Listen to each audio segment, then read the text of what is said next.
ಓಂ ಶ್ರೀ ಗುರುಭ್ಯೋ ನಮಃ ಹರಿ ಓಂ ಓಂ ನಮಃ ಸೂರ್ಯ ಪಿತಾಮಹೋ ವ್ಯಾಸಃ ವಸಿಷ್ಠೋ ತ್ರಿಪರಾಶರಃ ಕಶ್ಯಪೋ ನಾರದೋ ಗಾರ್ಗ್ಯಃ ಮರೀಚಿರ್ ಮುನಿರಂಗಿರಾಃ ಲೋಮಶಃ ಪೌಲಶಶ್ಚೈವ ಚಮನೋ ಜಮನೋ ಭೃಗುಃ ಶವನಕೋಷ್ಟಾದಶಶ್ಚೇತಿ ಜ್ಯೋತಿಷ್ಶಾಸ್ತ್ರಪ್ರವರ್ತಕಾಃ ನಮೋ ಋಷಿಭ್ಯಃ ನಮೋ ಮಹದ್ಭ್ಯಃ ರಾಮಾಯ ರಾಮಭದ್ರಾಯ ರಾಮಚಂದ್ರಾಯ ವೇಧಸೆ ರಘುನಾಥಾಯ ನಾಥಾಯ ಸೀತಾಯ ಪತಯೇ ನಮಃ.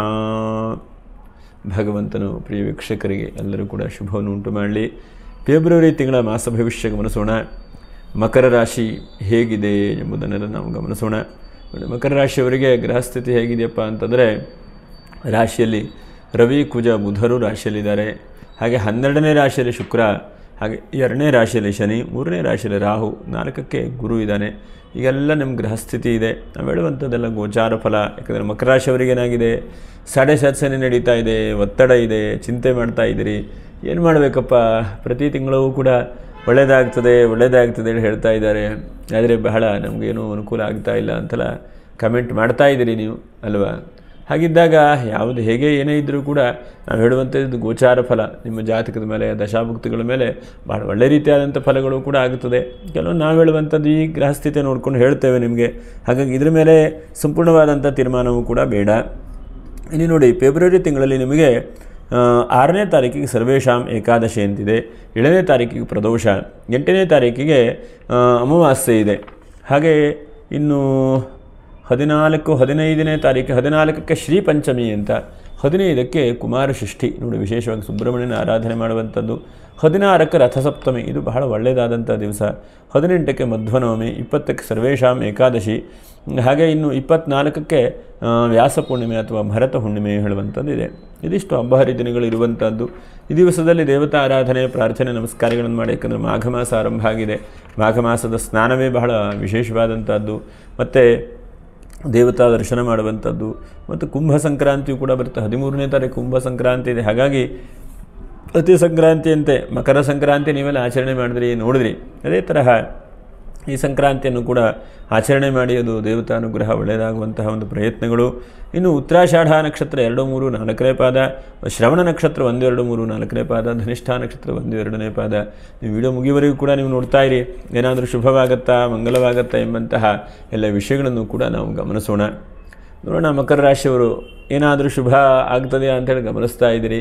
ಒಂದು 10, 12 ಆದಷ್ಟು ಶುಭವಾದಂಥ ಪರಿವರ್ತನೆಗಳಾಗಬಹುದು ಹೇಳೋದನ್ನು ಕೂಡ ನಾನು ಯೋಚನೆ ಮಾಡಿ ಹೇಳಲಿಕ್ಕೆ ಪ್ರಯತ್ನ ಮಾಡ್ತಾ ಇದ್ದೇನೆ. ಒಂದನೇದಾದದ್ದು ಏನಪ್ಪ ಅಂತಂದರೆ, ರಾಶಿಯಲ್ಲಿ ಊಧ ಇದ್ದಾನೆ. ವಿದ್ಯಾರ್ಥಿಗಳ ಜೀವನದಲ್ಲಿ ಆಲಸ್ಯತನ ಅಥವಾ ವಿದ್ಯಾರ್ಥಿಗಳು ಆಗ್ತಾ ಇಲ್ಲ ಹೇಳುವಂತಹದ್ದು ಹೆಚ್ಚಿನದಾದಂಥ ಒಳ್ಳೆಯ ತರಕ್ಕೆ ಬರುತ್ತೆ. ಹಾಗಾಗಿ ವಿದ್ಯಾರ್ಥಿಗಳಿಗೆ ಈ ತಿಂಗಳು ಬಹಳ ಶುಭವನ್ನು ಉಂಟು ಮಾಡ್ತದೆ ಎಂಬುದನ್ನು ಕೂಡ ನಾವು ಹೇಳಬಹುದು. ಅದರ ಜೊತೆಯಲ್ಲಿ ಇನ್ನು ಕಾನೂನಿನ ತೊಡಕುಗಳು, ಮಕರ ರಾಶಿಯವರು ಬಹಳ ಜನ ಒದ್ದಾಡ್ತಾ ಇದ್ದೀರಿ. ಒಂದು ಪೊಲೀಸ್ ಸ್ಟೇಷನು, ಒಂದು ಕೋರ್ಟು ಕಚೇರಿ, ಅಥವಾ ಯಾವುದೋ ಒಂದು ಪಕ್ಕದವರು ಕಿರಿಕಿರಿ ವ್ಯಾಜ್ಯ ಎಲ್ಲವೂ ಕೂಡ ಇರ್ತದೆ.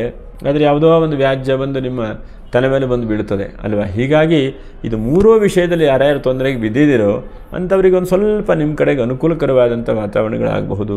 ಎಲ್ಲ ಬಗ್ಗೆ ಹರಿದು ಬಿಡ್ತದೆ ಅಂತೇಳಿ ಹೇಳ್ತಾ ಇಲ್ಲ. ಆದರೆ ಒಂದು ಸ್ವಲ್ಪ ಇದ್ದಲ್ಲೇ ಸಮಾಧಾನ, ಇದ್ದಲ್ಲೇ ನೆಮ್ಮದಿ, ಇದ್ದಲ್ಲೇ ಒಂದು ಒಳ್ಳೆ ರೀತಿಯಾದಂಥ ಅವಕಾಶಗಳು ಕೂಡ ಸಿಗಬಹುದು. ಮತ್ತು ಯಾರಿಗೆ ಕೆಲಸ ತಪ್ಪು ಹೋಗಿದೆಯೋ ನೋಡಿ, ಕೆಲಸದಲ್ಲಿ ಸಾಡೆ ಸಾತ್ಸನಿ ಬಂದ ತಕ್ಷಣ ಏನಾಗುತ್ತೆ, ಒಂದು ಕೆಲಸದಲ್ಲಿ ಏರುಪೇರು ಆಗುವಂಥದ್ದು ಅಥವಾ ಸ್ಥಾನ ಪಲ್ಲಟ ಆಗುವಂಥದ್ದು, ಎಲ್ಲೋ ಒಂದು ಕಡೆಗೆ ಇರ್ತೀರಿ. ಒಂದು ಜಾಗವೋ, ಮನಸ್ಸೋ, ವ್ಯವಹಾರವೋ ಇದೆಲ್ಲ ಬದಲಾವಣೆ ಆಗುವಂಥ ಸಾಧ್ಯತೆಗಳಿರ್ತವೆ. ಹಾಗಾಗಿ ಕೆಲಸದಲ್ಲಿ ನಿಮಗೆ ಕಳ್ಕೊಂಡಂಥವ್ರಿಗೆ ಕೆಲಸ ಸಿಗುವಂಥ ಚಾನ್ಸಸ್ ಇದೆ. ಯಾತಕ್ಕೆ ಸಿಗುತ್ತೆ ಅಂತಂದರೆ, ರಾಶಿಯಲ್ಲಿ ರವಿ ಕೂತಿದ್ದಾನೆ, ಅವನು 7ನೇ ರಾಶಿಯನ್ನು ನೋಡ್ತಾ ಇದ್ದಾನೆ. ಮತ್ತು ಶುಭಗ್ರಹನ ಆದಂಥ ಬುಧನ ಜೊತೆ ಕೂತಿದ್ದಾನೆ. ಬುಧನ ಜೊತೆಗೆ ರವಿಯೂ ಕೂತಿದ್ದಾನೆ. ಹಾಗಾಗಿ ಬುಧಾದಿತ್ಯ ಯೋಗವಾಗುತ್ತೆ. ಒಟ್ಟಿನಲ್ಲಿ ಕೆಲಸ ಕಳ್ಕೊಂಡಂಥದ್ದು ಎಲ್ಲೋ ಒಂದು ಕಡೆ ಕೆಲಸ ಸಿಗುವಂಥ ಚಾನ್ಸಸ್ಸು ಕೂಡ ಸಿಗುವಂಥ ಚಾನ್ಸಸ್ ಇದೆ. ಒಂದು ಚತುರ್ಥದ ಗುರು ನಿಮಗೆ ಒಳ್ಳೆಯದನ್ನೇ ಮಾಡ್ತಾ ಇದ್ದಾನೆ. ಕೆಲವೊಂದು ನೋಡಿ, ನಿಮಗೆ ಎಷ್ಟು ಸಮಸ್ಯೆ ಬರ್ತಾ ಇತ್ತು ಅಂತಂದರೆ, ನಿಮ್ಮ ತಲೆ ಮೇಲೆ ಎಲ್ಲ ಕಷ್ಟಗಳು ಕೂಡ ಬೀಳ್ತಾ ಇತ್ತು. ಆದರೆ ಆ ಭಗವಂತ ಗುರು ನಿಮ್ಮನ್ನು ಸ್ವಲ್ಪ ಕಾಯ್ತಾ ಇದ್ದಾನೆ. ಇನ್ನೇನೋ ತೊಂದರೆ ಬರ್ತಾ ಇದೆ. ನಿಮ್ಗೆ 10 ರೂಪಾಯಿ ಲಾಸ್ ಆಗಬೇಕಿತ್ತು, 10 ರೂಪಾಯಿ ಸಮಸ್ಯೆ ಬರಬೇಕಿತ್ತು. ಆದರೆ ಅದೆಲ್ಲ ಒಂದು 3-4 ರೂಪಾಯಿಯಲ್ಲೇ ಹೋಗ್ತಾ ಇದೆ. ಅದು ಗುರು ಚತುರ್ಥಕ್ಕೆ ಬಂದು ರಕ್ಷಣೆ ಮಾಡ್ತಾ ಇದ್ದಾನೆ ನಿಮಗೆ. ಹಾಗೆ ಅನಂತರದಲ್ಲಿ ಭೂಮಿ ವ್ಯಾಪಾರ ವ್ಯವಹಾರ ಮಾಡೋರಿಗೂ ಶುಭ ಅಂತೇಳಿ ಹೇಳಬಹುದು. ಮತ್ತು ಯಾವುದಾದ್ರು ನೀವು ಕ್ರಯಕ್ಕಿಟ್ಟರೆ ಅಥವಾ ವಿಕ್ರಯ ಮಾಡಬೇಕು ಅಂತಂದರೆ ಭೂಮಿಯಲ್ಲಿ ಅದರಲ್ಲೂ ಕೂಡ ಅನುಕೂಲತೆಗಳು ಕಾಣಬಹುದು. ಆದರೆ ಬಹಳ ಜಾಗ್ರತೆ, 100 ಸಲ 1000 ಸಲ ನೋಡ್ಕೊಂಡು ತೆಗೆದುಕೊಳ್ಳಿ. ಯಾಕಂದರೆ ನಿಮಗೆ 7.7 ಶನಿ ಬಂದ ತಕ್ಷಣವೇ ಸ್ವಲ್ಪ ಯಾವುದೋ ಗಾಬರಿಯಲ್ಲಿ ಹೋಗಿ ಬಿದ್ದುಬಿಡ್ತೀರಿ, ಕಡೆ ಸಮಸ್ಯೆ ಆಗುತ್ತೆ. ಯಾವುದೋ ಒಂದು ಸೈಟನ್ನು ಕೊಂಡ್ಕೊಂಡ್ಬಿಡ್ತೀರಿ, ಕಡೆಗೆ ಅದನ್ನು ಮಾರಲಿಕ್ಕೆ ಆಗೋದಿಲ್ಲ. ಹೀಗೆಲ್ಲ ಒದ್ದಾಟ ಆಗ್ತದೆ, ಎಲ್ಲವೂ ಕೂಡ ಇರುತ್ತೆ. ಕಡೆ ಯಾವುದೋ ಒಂದು ಕೊಕ್ಕೆ ಹಾಕ್ತಾರೆ, ಯಾವುದೋ ಒಂದು ಕಿರಿಕಿರಿ ಆಗ್ತದೆ. ಹಾಗಾಗಿ ಸ್ವಲ್ಪ ಚೂರು ಜಾಗ್ರತೆ ವಹಿಸ್ಕೊಳ್ಳಿ. ಭೂಮಿ ತೆಗೆದುಕೊಳ್ಳೋದು ಬೇಡ ಅಂತಲ್ಲ. ಚತುರ್ಥಕ್ಕೆ ಯಾವಾಗೂ ಶುಭಗ್ರಹ ಬಂದಾಗ ಭೂಮಿ ತೆಗೆದುಕೊಳ್ಳುವಂತಹದ್ದು, ಕೊಡುವಂತಹದ್ದು ಮತ್ತು ಭೂಮಿಯನ್ನು ಮನೆ ಕಟ್ಟುವಂಥದ್ದು ಎಲ್ಲ ಆಗ್ತದೆ. ಚತುರ್ಥದ ಗುರು ಅದನ್ನು ನಿಮಗೆ ಅನುಗ್ರಹ ಮಾಡ್ತಾನೆ. ಆದರೆ ಸ್ವಲ್ಪ ಜಾಗ್ರತೆಯಿಂದ ಮಾಡಿಕೊಳ್ಬೇಕು. 3ನೇ ರಾಶಿಯ ರಾಹು, ಇದು ಬಹಳ ಒಳ್ಳೆಯ ಫಲಗಳನ್ನು ಹೇಳ್ತದೆ. ವಿದೇಶ ಪ್ರಯಾಣ ಹೇಳ್ತದೆ, ಮತ್ತು ವಿದೇಶದಲ್ಲಿದ್ದವರು ಸ್ವದೇಶಕ್ಕೆ ಬರುವಂಥ ಅವಕಾಶಗಳಾಗುತ್ತೆ. ಮತ್ತು ಯಾರ್ಯಾರು ಕಂಪ್ಯೂಟರ್ ಕೆಲಸ ಕಾರ್ಯ ಮಾಡ್ತಾ ಇದ್ರು ಅಂಥವ್ರಿಗೆ ಬಹಳ ಶುಭವಾದಂಥದ್ದು. ವಿಜ್ಞಾನಿಗಳು ಯಾರಿದ್ದರು, ಕಂಡುಹಿಡಿಯಬೇಕು, ರಿಸರ್ಚ್ ಮಾಡಬೇಕು, ಇಂತಹದ್ದು ಯಾವ್ಯಾವುದಿದೆಯೋ ಅಂಥವರಿಗೆಲ್ಲ ಶುಭವಾದಂಥ ಅವಕಾಶಗಳು ಕೂಡ ಸಿಗುತ್ತೆ. ಮತ್ತು ಬಿಲ್ಡರ್ ಇರಬಹುದು, ಕಬ್ಬಿಣದ ದೊಡ್ಡ ದೊಡ್ಡ ಉದ್ಯಮ ಕ್ಷೇತ್ರದಲ್ಲಿರಬಹುದು, ಅಥವಾ ಮಣ್ಣಿನ ಕೆಲಸ ಕಾರ್ಯಗಳನ್ನು ಮಾಡ್ತಾ ಇರಬಹುದು. ಯಾಕಂದರೆ ಭೂಮಿಯಲ್ಲಿ JCB ಕೆಲಸ ಮಾಡ್ತಾ ಇರ್ಬೋದು, ಕೃಷಿ ಕ್ಷೇತ್ರದಲ್ಲಿರ್ಬೋದು. ಇಂಥವರಿಗೆಲ್ಲ ರಾಹು ಬಹಳ ಒಳ್ಳೆಯದು ಕೊಡ್ತಾನೆ. ಯಾಕಂದರೆ ರಾಹು ಭೂಮಿ ಕಾರಕ ಎಂಬುದಾಗಿ ಹೇಳ್ತೇವೆ. ಅಂಥವ್ರಿಗೂ ಕೂಡ ಹೆಚ್ಚಿನದಾದಂಥದ್ದು. ಮತ್ತು ಸ್ವಲ್ಪ ಆರೋಗ್ಯದಲ್ಲಿ ಒಂಚೂರು ಡೆವಲಪ್ ಆಗುವಂಥದ್ದು. ಆ್ಯಕ್ಚುಲಿ ಹಿಂದಿನ ತಿಂಗಳದೆಲ್ಲ ಸ್ವಲ್ಪ ಆರೋಗ್ಯ ಒಂಚೂರು ಕಿರಿಕಿರಿ ಇತ್ತು ಅಂತಲೇ ಕಾಣಿಸುತ್ತೆ. ಅದು ಸ್ವಲ್ಪ ಅನುಕೂಲಕರವಾಗಿ ಆಗುವಂಥ ಸಾಧ್ಯತೆಗಳಿದೆ. ಸ್ವಲ್ಪ ವಾತದಿಂದ, ಮೂಳೆ ನೋವಿಂದ ಏನಾದರೂ ಸಮಸ್ಯೆಗಳಿದ್ರೆ ಸ್ವಲ್ಪ ಚಿಕಿತ್ಸೆ ಔಷಧಿಗಳನ್ನು ಮಾಡಿಕೊಳ್ಳಿ. ಇಲ್ಲ ಪರವಾಗಿಲ್ಲ, ಒಂದು ಸ್ವಲ್ಪ ಅನುಕೂಲ ಆಗುವಂಥ ಸಾಧ್ಯತೆಗಳಾಗುತ್ತೆ. ಮತ್ತು ಈ ತಿಂಗಳಲ್ಲಿ ಸ್ವಲ್ಪ ಪರಾಕ್ರಮ, ನಿಮ್ಮ ಶಕ್ತಿಗಳು, ಸಾಮರ್ಥ್ಯಗಳು ಹೊರಹೊಮ್ಮುತ್ತದೆ. 4 ಜನಕ್ಕೆ ಹೆಲ್ಪ್ ಮಾಡಲಿಕ್ಕೆ ಅಂತೇಳಿ ಹೋಗ್ತೀರಿ, ಅದರಿಂದ ಒಳ್ಳೆಯದಾಗುತ್ತೆ, ಅವರಿಗೂ ಒಳ್ಳೆಯದಾಗುತ್ತೆ. ಅದರಿಂದ ನಿಮಗೂ ಸ್ವಲ್ಪ ಸಮಾಧಾನವೂ ಕೂಡ ಸಿಗುತ್ತೆ. ಹಣ ಸಿಕ್ಕೇ ಸಮಾಧಾನ ಸಿಗುತ್ತೆ ಅಂತೇನಿಲ್ಲ. ನಾನು ಇನ್ನೊಬ್ಬನಿಗೆ ಒಳ್ಳೇದು ಮಾಡೋದಲ್ಲ ಹೇಳುವಂಥ ಒಂದು ಕೃತಾರ್ಥವಾದಂಥ ಭಾವನೆ ಬರುತ್ತೆ ನೋಡಿ. ಮನುಷ್ಯನಿಗೆ ಹೇಗೆ ಅಂತಂದು ಕೃತಾರ್ಥವಾದಂಥ ಭಾವನೆ ಬರಬೇಕು ಅಂತಂದರೆ, ಒಂದು ಒಳ್ಳೆಯದೇನಾದ್ರು ಇನ್ನೊಬ್ಬರಿಗೆ ಮಾಡಬೇಕು, ಅಥವಾ ನಮಗೆ ಒಂದು ಖುಷಿ ಕೊಡುವ ಹಾಗೆ ಆ ಭಗವಂತ ಏನಾದ್ರು ಒಂದು ಅವಕಾಶ ಕೊಡಬೇಕಂತ ಅವಕಾಶಗಳನ್ನು ಭಗವಂತ ಕೊಟ್ಟಿದ್ದಾನೆ. ಉಪಯೋಗಿಸ್ಕೊಳ್ಳುವಂಥ ನಿಮ್ಮ ಪ್ರಯತ್ನ. ಸ್ವಲ್ಪ ಆಗಲ್ಲ ಹೇಳುವಂಥದ್ದನ್ನು ಸ್ವಲ್ಪ ದೂರ ಮಾಡಿ, ನನಗೂ ಸಿಗತ್ತೆ, ನನಗೂ ಆಗತ್ತೆ, ನಾನು ಕೂಡ ಏನಾದರೂ ಒಂದು ಮಾಡ್ತೇನೆ ಹೇಳುವಂತಹ ಅವಕಾಶಗಳನ್ನು ಯಾವಾಗೂ ಕೂಡ ಬಳಸ್ಕೊಳ್ತಾ ಬನ್ನಿ. ಮತ್ತು ಈ ತಿಂಗಳಲ್ಲಿ ನೋಡಿ, ಸಾಮಾನ್ಯವಾಗಿ 11ನೇ ತಾರೀಕು ಅನಂತರದಲ್ಲಿ ಶುಭವಾದಂಥ ಅವಕಾಶಗಳಾಗ್ಬೋದು. 11ನೇ ತಾರೀಕಿಗೆ ಶುಕ್ರ ನಿಮ್ಮ ರಾಶಿಗೆ ಬಂದು ಕೂತ್ಕೊಳ್ತಾನೆ. ನಿಮ್ಮ ರಾಶಿಗೆ ಶನಿಯ ರಾಶಿಗೆ ಶುಕ್ರ ಬರುವಂಥದ್ದು ಒಳ್ಳೆಯದು. 11ನೇ ತಾರೀಕದಲ್ಲಿ ಒಂದು 5 ರಿಂದ 6 ಬದಲಾವಣೆ ಆಗುವ ಸಾಧ್ಯತೆಗಳು. 1ನೇದು ವಸ್ತ್ರ ವ್ಯಾಪಾರ ವ್ಯವಹಾರವಾಗಿ ಒಳ್ಳೆಯದು. ಅನಂತರ ಏನಾದ್ರು ವಸ್ತ್ರಗಳನ್ನು ನೀವು ಖರೀದಿ ಮಾಡ್ಕೊಂಬರ್ತೀರಿ. ಮತ್ತು ಗೃಹಿಣಿಯರಿಗೆ ಶುಭವಾದಂಥ ಅವಕಾಶಗಳು. ಮತ್ತು ಕೆಲಸದಲ್ಲಿ ಮೇಲಧಿಕಾರಿ ಬಹಳ ತೊಂದರೆ, ಬಹಳ ಕಿರಿಕಿರಿ ಮಾಡ್ತಾ ಇರ್ತಾನೆ, ಅವರಿಗೆ ಅವಕಾಶ ಅವನಾಗಿ ಅವನು ದೂರ ಆಗುವಂಥ ಸಾಧ್ಯತೆಗಳಾಗುತ್ತೆ. ಮತ್ತು ಶತ್ರು ಭಯಗಳು ದೂರವಾಗುತ್ತೆ. ಮತ್ತು ನಿಮ್ಮ ಮನಸ್ಸಿಗೆ ಯಾವುದೋ ಒಂದು ನನ್ನ ಹತ್ರ ಆಗತ್ತೆ ಹೇಳುವಂಥ ಮನಸ್ಸಿಗೆ ಸಮಾಧಾನ ಬರುತ್ತೆ. ಇದು ಬಹಳ ಮುಖ್ಯವಾದಂಥದ್ದು. ಎಷ್ಟೇ ಕಷ್ಟ ಇದ್ದರೂ ಕೂಡ ನನ್ನ ಕೈಯಲ್ಲಿ ಆಗತ್ತೆ, ಇದು ನನಗೆ ಸಿಗತ್ತೆ ಹೇಳುವಂಥ ಮನಸ್ಥಿತಿ ಯಾವಾಗ ನಿಮಗೆ ಬರುತ್ತೋ ಅವ ಭಗವಂತ ಅನುಗ್ರಹ ಮಾಡ್ತಾನೆ. ನಿಮ್ಮ ಕೆಲಸಗಳೆಲ್ಲ ಸಕ್ಸಸ್ಫುಲ್ ಆಗುತ್ತೆ. ನಮ್ಮ ಶಾಸ್ತ್ರ ಏನು ಹೇಳ್ತದೆ ಅಂತಂದರೆ, ಬ್ರಾಹ್ಮೀ ಮುಹೂರ್ತೆ ಚೋತ್ಥಾಯ ಚಿಂತಯೇದಾತ್ಮನೋಹಿತಂ ಎಂಬುದಾಗಿ ಹೇಳ್ತದೆ. ಅರ್ಥ ಏನು? ನಾವು ಬ್ರಾಹ್ಮೀ ಮುಹೂರ್ತದಲ್ಲಿ ಎದ್ದು ಆತ್ಮನೋಹಿತಂ, ನಾವೇನು ಮಾಡಬೇಕು ಇವತ್ತಿನ ದಿವಸ, ಯಾವ ಕೆಲಸಗಳನ್ನು ಮಾಡಿದ್ರೆ ಒಳ್ಳೆಯದು, ಯಾವುದಕ್ಕೆ ಎಷ್ಟು ಸಮಯಗಳನ್ನು ಹಾಕಬೇಕು ಎಂಬುದನ್ನು ನಾವು ನಮ್ಮ ವಿಷಯದ ಬಗ್ಗೆನೇ ಚಿಂತನೆ ಮಾಡಬೇಕು ಎಂಬುದಾಗಿ ಹೇಳ್ತೇವೆ. ಯಾಕಂದರೆ ನಮಗೆ ನಿನ್ನೆ ಚಿಂತೆ ಮಾಡಿದ್ದು, ಮನೆ ಚಿಂತೆ ಮಾಡಿದ್ದೆಲ್ಲ ಮರ್ತು ಹೋಗಿಬಿಡುತ್ತೆ. ಆದರೆ ಬೆಳಗ್ಗೆ ಚಿಂತೆ ಮಾಡಿದಂಥ ಕೆಲಸ ಏನಿದೆಯಲ್ವ, ಅದು ಸದಾ ಕಾಲ ಮನಸ್ಸಿಗಿರುತ್ತೆ. ಮತ್ತು ಆ ಬ್ರಾಹ್ಮೀ ಮುಹೂರ್ತೆ ಚೌಥಾಯ ಚಿಂತೆಯೇದ್ ಆತ್ಮನೋಹಿತಂ, ಆತ್ಮನಹಿತ, ನಾವು ಏನೇನು ಮಾಡಿದ್ರೆ ಒಳ್ಳೆಯದಾಗುತ್ತೆ. ಆ ಹಿತ ಅಂತಂದರೆ ಒಳ್ಳೆಯದು ಹೊಡುವಂಥ ಅರ್ಥ.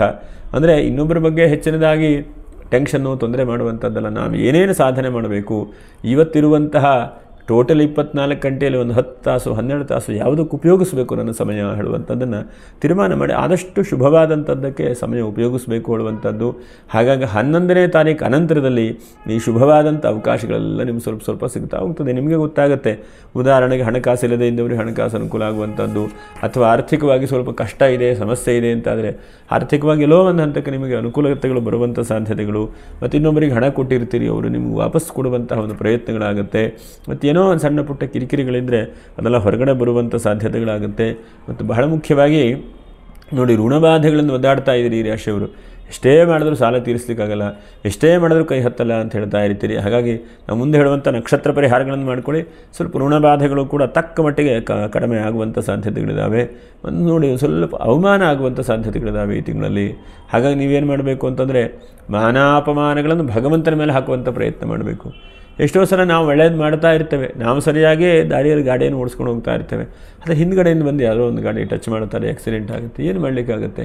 ಯಾಕಂದರೆ ಕೆಲವೊಂದು ಅನುಭವಿಸುವಂಥ ಯೋಗ ಇದ್ದಾಗ ಆ ಭಗವಂತನು ಏನೂ ಮಾಡೋದಿಲ್ಲ. ಹಾಗಾಗಿ ಮಾನಾಪಮಾನಗಳನ್ನು ಭಗವಂತನ ಮೇಲೆ ಹಾಕುವಂತಹ ಒಂದು ಪ್ರಯತ್ನಗಳನ್ನು ಮಾಡಿ, ಮತ್ತು ತಕ್ಕ ಚಿಕಿತ್ಸೆಗಳನ್ನು ಕೂಡ ಏನಾದರೂ ತೊಂದರೆ ತಾಪತ್ರಗಳಿದ್ದವರು, ಮೂಳೆ ನೋವು ಇತ್ಯಾದಿಗಳಿದ್ದವರು ಮಾಡಿಕೊಳ್ಳುವಂಥ ಒಂದು ಪ್ರಯತ್ನ ಮಾಡಿ. ಮತ್ತು ಕುಟುಂಬದ ಸೌಖ್ಯ, ಸ್ವಲ್ಪ ಅಣ್ಣ ತಮ್ಮಂದರೆ ಏನಾದರೂ ಕಿರಿಕಿರಿ ಆದರೆ ಪುನಃ ಹೊಂದಾಣಿಕೆ ಬರುವಂಥ ಸಾಧ್ಯತೆಗಳು, ಮತ್ತು ನಿಮ್ಮ ಕುಟುಂಬದ ಸಂಬಂಧವಾದಂಥ ದೇವತಾಭಿವೃದ್ಧಿ ಮಾಡ್ತಾ ಇದ್ದರೆ, ಯಾರೊಬ್ಬರು ಊರಿನ ದೇವಸ್ಥಾನ ಕಟ್ತಾ ಇದ್ದಾರೆ ಅಥವಾ ಏನೋ ಒಂದು ಒಳ್ಳೆಯ ಕೆಲಸ ಮಾಡ್ತಾ ಇದ್ದಾರೆ ಅಂತಂದರೆ ನಿಮ್ಮ ಕೈಲಾದಂಥ ಸಹಾಯ ಸಹಕಾರಗಳನ್ನು ಮಾಡಿ. ಅಷ್ಟೇ ಮಾಡಬೇಕು ಇಷ್ಟೇ ಮಾಡಬೇಕು ಹೇಳುವಂಥದ್ದಿಲ್ಲ. ಅನಂತರದಲ್ಲಿ ಬಹಳ ಧೈರ್ಯ ಹೇಳೋದು ನಿಮಗೆ ಬರುತ್ತೆ ಅಂತ ಹೇಳ್ಬೋದು ಈ ತಿಂಗಳಲ್ಲಿ. ಧೈರ್ಯ, ಯಾಕಂದರೆ ರಾಶಿಯಲ್ಲಿ ಕುಜ ಇದ್ದಾನೆ, ಕುಜನು ಶನಿ ಮನೆಯಲ್ಲಿ ಕೂತಾಗ ಧೈರ್ಯವನ್ನು ಕೊಡ್ತಾನೆ ಹೇಳ್ತದೆ. ಅದು ಬಹಳ ಒಳ್ಳೆಯದಾದಂಥದ್ದು. ಸ್ವಲ್ಪ ಪ್ರಯಾಣ ಯೋಗ, ಆಕಸ್ಮಿಕವಾಗಿ ಇದ್ದಕ್ಕಿದ್ದ ಹಾಗೆಲ್ಲೋ ಒಂದು ಕಡೆಗೆ ಹೊರಟು ಬಿಡ್ತೀರಿ, ಪ್ರಯಾಣ ಮಾಡ್ತೀರಿ. ಇಂತಹ ಅನೇಕ ರೀತಿಯಾದಂತಹ ಒಂದು ಶುಭವಾದಂಥ ಸಮಾಚಾರಗಳನ್ನು ಭಗವಂತ ಅನುಗ್ರಹ ಮಾಡ್ತಾನೆ. ಒಟ್ಟಿನಲ್ಲಿ ಗುರು ಮಾತ್ರ ನಿಮ್ಮನ್ನು ರಕ್ಷಣೆ ಮಾಡ್ತಾ ಇದ್ದಾನೆ. ಗುರು ನಿಮ್ಮನ್ನು ಕೈ ಬಿಡಲಿಲ್ಲ, ಬಿಡುವುದೂ ಇಲ್ಲ. ಹಾಗಾಗಿ ಎದೆಗುಂದುವಂಥದ್ದು ಬೇಡ. ಈ ತಿಂಗಳಲ್ಲಿ ಒಳ್ಳೆಯ ದಿವಸ ಯಾವುದಪ್ಪ? 5ನೇ ತಾರೀಕು ಒಂದು ಒಳ್ಳೆಯದಿದೆ, ಇನ್ನು 16ನೇ ತಾರೀಕು ಒಳ್ಳೆಯದಿದೆ, ರಥಸಪ್ತಮಿ ಒಳ್ಳೆಯದಿದೆ, ಮಾಡಿಕೊಳ್ಳಿ. ಹಾಗೆ ಇನ್ನು 12ನೇ ತಾರೀಕು ಕೂಡ ಚೆನ್ನಾಗಿದೆ ಅಂತ ಹೇಳ್ಬೋದು. 24ಕ್ಕೆ ಹುಣ್ಣಿಮೆ ಇದೆ, ಆ ದಿವಸವೂ ಕೂಡ ದೇವತಾ ಆರಾಧನೆ, ನಮಸ್ಕಾರ, ಪ್ರಾರ್ಥನೆಗಳನ್ನು ಮಾಡಿಕೊಳ್ಳಿ. ಅನಂತರ ನಕ್ಷತ್ರ ಪರಿಹಾರಗಳೇನಿದ್ದಾವೆ? ನಕ್ಷತ್ರ ಪರಿಹಾರ ನೋಡಿ, ಉತ್ತರಾಷಾಢ ನಕ್ಷತ್ರ 2, 3, 4ನೇ ಪಾದ. ನೀವು ಎಷ್ಟು ಸಾಧ್ಯ ಆಗುತ್ತೋ ಅಷ್ಟು ತಂದೆ ತಾಯಿಯರ ಸೇವೆಯನ್ನು ಮಾಡಿ, ಹಿರಿಯರ ಆಶೀರ್ವಾದ ಪಡ್ಕೊಳ್ಳಿ. ಈ ತಿಂಗಳಲ್ಲಿ ಹಿರಿಯರೆಲ್ಲ ಕಂಡರೂ ಕೂಡ ಅವರಿಗೆ ನಮಸ್ಕಾರ ಮಾಡಿ, ಅವರಿಂದ ಒಳ್ಳೆಯದಾಗಲಿ ಅಂತೇಳಿ ಬ್ಲೆಸ್ಸಿಂಗ್ ತೆಗೆದುಕೊಳ್ಳಿ. ಹಿರಿಯರ ಆಶೀರ್ವಾದ ಬಹಳ ಒಳ್ಳೆಯದಾದಂಥದ್ದು. ಈ ತಿಂಗಳಲ್ಲಿ ವಿಶೇಷವಾದಂಥ ಫಲಗಳನ್ನು ಕೂಡ ಕೊಡುತ್ತೆ. ಅದು ಶ್ರವಣ ನಕ್ಷತ್ರ. ನೀವು ಎಷ್ಟು ಸಾಧ್ಯ ಆಗುತ್ತೋ ಅಷ್ಟು ಹನುಮಾನ್ ಚಾಲೀಸ್ ಹೇಳಿ. ನಮ್ಮದು ಹಿಂದೆ ಇದೇ ವಿಡಿಯೋದಲ್ಲಿ ಹನುಮಂತನ ಬಗ್ಗೆಲ್ಲ ಮಾಡಿದ್ದೇನೆ. ಮತ್ತೊಂದು ದೇವತಾ ದರ್ಶನ ಆಡುವಂಥ ಯೂಟ್ಯೂಬ್ ಚಾನಲ್ ಇದೆ, ಹಾಗಾಗಿ ಅದನ್ನು ಕೂಡ ಸಬ್ಸ್ಕ್ರೈಬ್ ಮಾಡಿ. ಅದರಲ್ಲಿ ಶನೇಶ್ವರನ ವಿಶೇಷವಾದಂಥದ್ದು ಮತ್ತು ಹನುಮಂತನ ವಿಶೇಷವಾದಂತಹ ಸ್ತೋತ್ರಗಳನ್ನೆಲ್ಲ ಹಾಕಿದ್ದೇನೆ, ಅದನ್ನು ಕೇಳಿ. ಹನುಮಂತನ ನಮಸ್ಕಾರ, ಹನುಮಂತನ ಆರಾಧನೆ. ಇನ್ನು ಧನಿಷ್ಠ ನಕ್ಷತ್ರ 1, 2 ಪಾದದವರು, ನೀವು ಎಷ್ಟು ಸಾಧ್ಯ ಆಗುತ್ತೋ ಅಷ್ಟು ನೀವೆಲ್ಲ ಹೋಗ್ತಿರೋ ಅಲ್ಲಿ ನೋಡಿ ಪರಮಾತ್ಮನ ಪ್ರಸಾದವನ್ನು ತೆಗೆದುಕೊಂಡು ಹೋಗುವಂಥ ಒಂದು ಪ್ರಯತ್ನ ಮಾಡಿ. ಪ್ರಸಾದ ಹೇಗೆ ತೆಗೆದುಕೊಂಡು ಹೋಗಬೇಕಪ್ಪ ಅಂತೇಳಿ ಯೋಚನೆ ಮಾಡ್ತಾ ಇರ್ತೀರಿ. ನಮ್ಮಲ್ಲೆಲ್ಲ ನಾವು ಪ್ರತಿನಿತ್ಯ ದೇವ್ರ ಪೂಜೆ ಆದ ತಕ್ಷಣವೇ ತಲೆ ಮೇಲೆ ದೇವರಿಗೆ ಹಾಕಿದಂಥ ಒಂದು ಹೂ ಪ್ರಸಾದ ತಲೆ ಮೇಲೆ ಇಟ್ಕೊಳ್ತೇವೆ. ಹಾಗೆ ಒಂದು ಪ್ರಸಾದ ತಲೆ ಮೇಲೆ ಇಟ್ಕೊಂಡು ಹೋಗಿ, ಅಥವಾ ಹಣೆಗೆ ವಿಭೂತಿಯ ಕುಂಕುಮವನ್ನು ಹಚ್ಕೊಂಡು ಹೋಗಿ, ಅಥವಾ ನಿಮ್ಮ ಕೈಯಲ್ಲಿ ಒಂದು ಪರಸಲ್ಲೇನಾದರೂ ದೇವರು ಪ್ರಸಾದ ಇಟ್ಕೊಂಡು ಹೋಗುವಂಥ ಪ್ರಯತ್ನ ಮಾಡಿ. ಅದರಿಂದ ತುಂಬ ಬಹಳ ಪರಿವರ್ತನೆ ಆಗ್ತದೆ. ಮತ್ತು ನೀವು ಹೋಗುವಾಗ ಆ ಯಾವುದೋ ಒಂದು ಕೆಲಸ ಒಳ್ಳೆ ರೀತಿಯಾದಂಥ ರಿಸಲ್ಟ್ ಸಿಗುತ್ತೆ. ನೋಡಿ, ಪುಟ್ಟ ವಿಷಯ ಹೇಳ್ತೇನೆ. ಎಷ್ಟೋ ಸಲ ಭೂಮಿ ವ್ಯವಹಾರಕ್ಕೆ ಹೋಗ್ತಾರೆ, ಒಂದು 10 ಸಲ ಸಿಟ್ಟಿಂಗ್ ಕೂತ್ಕೊಂಡ್ರೂ ಕೂಡ ಮುರಿದು ಹೋಗುತ್ತೆ, ಅನುಕೂಲ ಆಗೋದಿಲ್ಲ. ಅದೇ ಭೂವರಾಹ ಸ್ವಾಮಿಯ ಪ್ರಸಾದವೋ ದೇವರು ಒಂದು ನಮಸ್ಕಾರ ಮಾಡಿ ಪ್ರಾರ್ಥನೆ ಮಾಡಿ ಹೋದರೆ ತೆಗೆದುಕೊಳ್ಳೋವರಿಗೂ ಕೂಡ ಒಳ್ಳೆ ರೀತಿಯಾದಂಥ ಮನಸ್ಸು ಬರುತ್ತೆ, ಕೊಡೋವರಿಗೂ ಕೂಡ ಇಲ್ಲಪ್ಪ ಪರವಾಗಿಲ್ಲ ಹೇಳುವಂಥ ಮನಸ್ಸು ಬರುತ್ತೆ. ಹಾಗಾಗಿ ನಾವು ಏನೇ ಕೆಲಸ ಕಾರ್ಯ ಮಾಡುವಾಗೂ ಕೂಡ ಅದಕ್ಕೆ ಹಿರಿಯರು ಹೇಳ್ತಾರೆ, ನೀವು ದೇವಸ್ಥಾನಕ್ಕೆ ಹೋದರೆ ದೇವರು ಪ್ರಸಾದ ತೆಗೆದುಕೊಂಡು ಮನೆಗೆ ಹಾಕಿ ಅಂತ ಹೇಳ್ತಾರೆ. ತಲೆ ಮೇಲೆ ಒಂದು ಸ್ವಲ್ಪ ಪ್ರಸಾದ ತಲೆ ಮೇಲೆ ಇಟ್ಕೊಳ್ಳುವಂಥದ್ದು, ವಿಭೂತಿಯಿಂದ ಹಚ್ಕೊಳ್ಳುವಂಥದ್ದು, ಇದೆಲ್ಲ ಮಾಡ್ತಾ ಇರಬೇಕು. ನಾವು ಪ್ರತಿನಿತ್ಯವೂ ಎಷ್ಟೆಷ್ಟು ಒಳ್ಳೆ ರೀತಿಯಾದಂತಹ ಅವಕಾಶಗಳನ್ನು ದೇವರನ್ನು ಮೊರೆ ಹೋಗ್ತಾ ಇರ್ತೇವೋ ಅಷ್ಟು ಮಕರ ರಾಶಿಯವರಿಗೆ ಅನುಕೂಲ ಆಗ್ತಾ ಇರ್ತದೆ. ಮಕರ ರಾಶಿಯವರಿಗೆ ಈಗ ಸದ್ಯಕ್ಕೆ ಏನು, ಆ ಭಗವಂತನೇ ನಿಮಗೆ ದಾರಿ, ಬೇರೆ ಯಾವ ದಾರಿಗಳೂ ಇಲ್ಲ. ಅವನನ್ನು ಅನನ್ಯವಾಗಿ ನಂಬಿ, ಅವನು ಅನನ್ಯವಾಗಿ ಆರಾಧನೆ ಮಾಡಿ, ಅವನು ನಿಮ್ಮನ್ನು ಎತ್ತುತ್ತಾನೆ. ನಿಮಗೆ ಕಾಳಜಿ ಇರುತ್ತದೆ, ದುಡ್ಡು ಕಾಸು ಬರಲಿಲ್ಲ ಸಮಸ್ಯೆ ಇರುತ್ತೆ, ಎಲ್ಲ ಒತ್ತಡ ಇದೆ ಅಂತೇಳಿ ಇರುತ್ತೆ, ಆದರೆ ಅದನ್ನೆಲ್ಲ ಕೊಡುವಂಥವನು ಅವನು. ನಮ್ಮ ಇಂದ್ರಿಯದ ಮಟ್ಟದ ನಾವು ಹೇಳುವಂಥದ್ದು ಅತೀಂದ್ರಿಯವಾದಂಥ ಶಕ್ತಿಯ ಭಗವಂತ, ಅತೀಂದ್ರಿಯವಾದಂಥ ಶಕ್ತಿಯನ್ನು ಭಗವಂತ ಅನುಗ್ರಹ ಮಾಡ್ತಾನೆ, ಎಲ್ಲವನ್ನೂ ಕೂಡ ಕೊಡ್ತಾನೆ. ಕೆಲವೊಂದಷ್ಟು ಜನರಿಗೆ ವಿವಾಹಕ್ಕೆ ಅವಕಾಶಗಳು ಸಿಗಬಹುದು, ಎಲ್ಲರಿಗೂ ವಿವಾಹ ಆಗುತ್ತೆ ಅಂತೇನಿಲ್ಲ. ಚತುರ್ಥ ಶುಕ್ರ ಇದ್ದಾಗ, ಚತುರ್ಥ ಗುರು ಇದ್ದಾಗ ಸ್ವಲ್ಪ ಕೆಲ ಜನಕ್ಕೆ ವಿವಾಹ ಮಾಡುವಂಥದ್ದು, ಎಲ್ಲೋ ಒಂದು ಕಡೆ ಮಾಡುವಂಥದ್ದಾಗುತ್ತೆ. ಬಹಳ ಮುಖ್ಯವಾಗಿ ನೋಡಿ, ಚತುರ್ಥದಲ್ಲಿ ಕುಜನ ಮನೆಯಲ್ಲಿದ್ದಾನೆ. ಹಾಗಾಗಿ ತಾಯಿಯ ಆರೋಗ್ಯದಲ್ಲಿ ಸ್ವಲ್ಪ ಜಾಗ್ರತೆ ವಹಿಸ್ಕೊಳ್ಬೇಕು. ಈ ತಿಂಗಳಲ್ಲಿ ಸ್ವಲ್ಪ ಗಂಟಲ ವಿಷಯದಲ್ಲಿ ಸ್ವಲ್ಪ ಜಾಗ್ರತೆ ವಹಿಸ್ಕೊಳ್ಬೇಕು. ಮತ್ತು ಇನ್ನೊಬ್ಬರ ಹಣ ಕೊಡುವಂಥದ್ದು, ತೆಗೆದುಕೊಳ್ಳುವಂಥ ವಿಷಯದಲ್ಲಿ ಸ್ವಲ್ಪ ಸೂಕ್ಷ್ಮ. ಇದಿಷ್ಟು ನೀವು ಮಾಡಿಕೊಂಡ್ರೆ ಮಕರ ರಾಶಿಯವರು ಏನು ಚಿಂತೆ ಮಾಡಬೇಡಿ, ದೈವಾನುಗ್ರಹ ಇದೆ, ಧೈರ್ಯದಿಂದಿರಿ, ಆಗತ್ತೆ ಹೇಳುವಂಥ ಯೋಚನೆಗಳನ್ನು ಮಾಡ್ತಾ ಇರಿ. ಆ ಪರಮಾತ್ಮ ಅನುಗ್ರಹ ಮಾಡಲಿ. ಲೋಕಾ ಸಮಸ್ತ ಸುಖಿನೋ ಭವಂತು, ಸಮಸ್ತ ಸನ್ಮಂಗಲಾನಿ ಭವಂತು. ನಮಸ್ಕಾರ.